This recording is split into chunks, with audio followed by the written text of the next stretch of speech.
Right. So let's take a look at what goes on in a given node of Cassandra. And especially when we are talking about inserting the data. And at this particular point in time, we know insert is insert, update, as well as delete. Now, delete does a tombstone insertion. So before that, let's take a look at some of the characteristics of the storage. So first thing is writes are much harder than reads to scale. Well, this statement is although globally true, but in the context of Cassandra, you'll begin to see that well, reads also will require a bit of optimizations in terms of being efficient in terms of fetching the data back. And reason because that there are multiple files that Cassandra has to read from, and hence the need for that optimization. But this particular statement essentially refers to the fact that from a disk, reading is easier comparatively than writing. Spinning disks aren't good with random IO. This has been the truth for a long periods of time, but I guess modern systems do not use spinning disks anymore. There are SSDs, so I don't think this is necessarily a problem anymore, and probably going to be this case going forward as well. The whole objective is to minimize random IO. Now, whether we have an SSD or not, right, random IO can never be good, right? And the whole idea is if we can fetch the data at one shot, that means imagine there's a large disk and you can go to a particular location and start reading the blocks in a contiguous fashion, and that constructs your data. That's really, really awesome. So you would basically want to consider the fact that, hey, you know what, if I can have a different structure which is designed to give performance like that, that would be really awesome, right? And that structure is called log structured merged tree. Let's really take a look at a little bit more about log structured merged tree. First of all, it comprises of a couple of components, and a few of them are structured like a tree.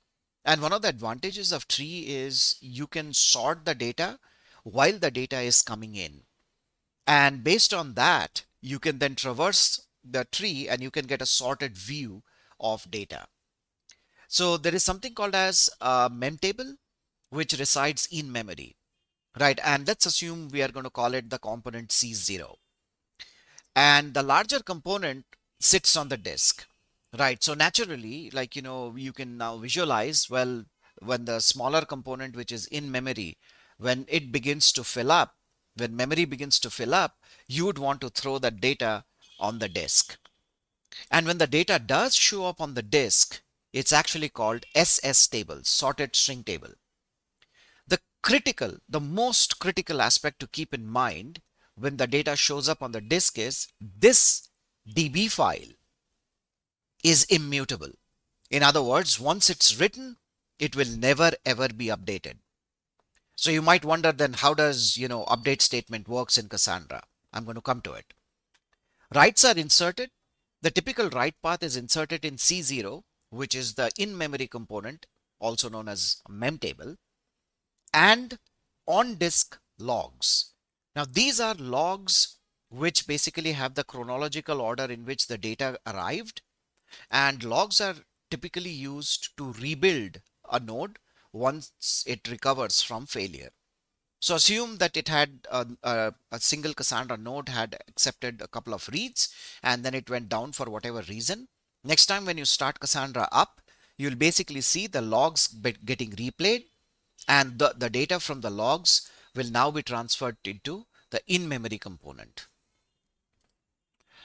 In time, when the memory fills up, the data is dumped onto the disk. C1 component is SS table. In other words, the mem tables are quote unquote flushed to the disk, creating the SS tables, right? So this is basically by and large the process. And as I mentioned, because you have the mem table, which is nothing but a tree, you can traverse the tree and you can store the data in a sequential, predetermined, sorted manner right on the disk. And the way the data is sorted on the disk and the way the data is sorted in the mem tables, right, is based on the clustering columns. And the default sort order of the clustering column is ascending. Obviously, we do know if we want to change that sorting, you can say clustering order by, and whatever sort order you basically provide, that is what is going to be used to start sorting the data in the mem tables. Now, let's look at it a little bit more. Mem tables. These are in-memory components. Now we have established that. And every time we create a CQL table, in other words, the moment we say create table stockdb.user or anything like that, a mem table is created. Now the question is, this mem table is created where? This mem table is created on every single node in the entire cluster. So if your cluster size is n number of mem tables will reside, one in each node of your Cassandra cluster. Now it's completely regardless of whether that node will ever receive the data or not. Even if the cluster is empty, mem table will reside. Second is commit log. A very interesting characteristic of the commit log is it's an append only log. In other words, there is no in-place updates that happens. Whenever a new data comes in, the data is appended at the end of the log. Furthermore, when we start Cassandra as a system, it'll go out there and grab a 32 MB worth of empty log file. And it does that because it doesn't want to expand the file as it moves on ahead, because that could lead to fragmentation. So you can imagine, right, an empty log file, and in that file you're constantly appending. There's hardly ever any cost to do that.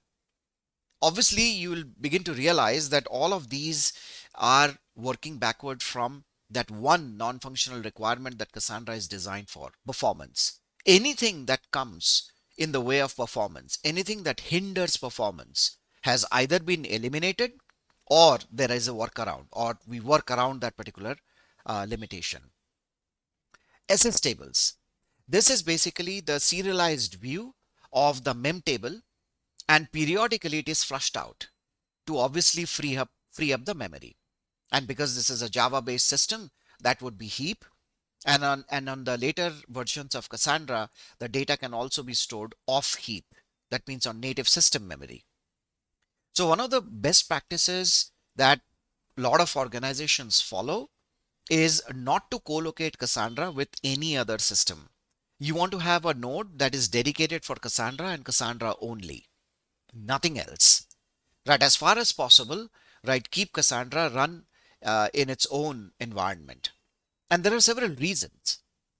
When you're looking at, these kind of systems like Memtable and, and Cassandra in general, there's a lot of need for memory. In fact, there is a joke that goes around which basically says Cassandra can actually have, memory for lunch, breakfast, lunch, and dinner. The more the memory, the better it is.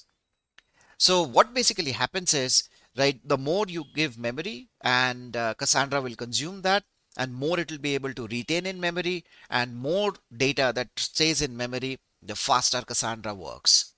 Right, and these are some of the tricks to get those, microsecond latency. And if you don't do that, Cassandra will function, no doubts about that, that you may not be able to enjoy the 2 second, or rather 2-digit microsecond responses. And finally, compaction. So you do realize that SS tables are immutable. So periodically when mem tables are flushed onto the disk, you start creating SS tables. So consider a situation, don't worry, I have an animation coming up. So what will end up happening is the mem table begins to fill up and you dump the data on the disk, and that is SS table. SS table cannot be changed. So the next time a flush occurs, a new SS table is created. So periodically what you'll have to do is you'll have to reduce the number of SS tables that Cassandra has to deal with for a variety of optimizations. It could be read optimization. It could be, management optimization.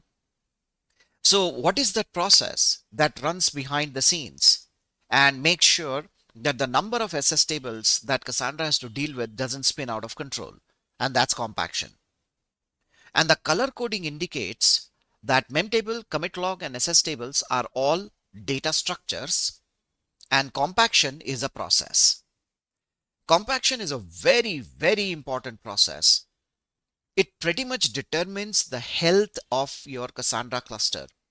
If compaction is not running well, if compaction is falling behind, then that can indicate that your Cassandra cluster could be under a little bit of a stress. So these are the components that play a critical role for writes. And you'll see that apart from these, there are some other components which will play a critical role for reads as well.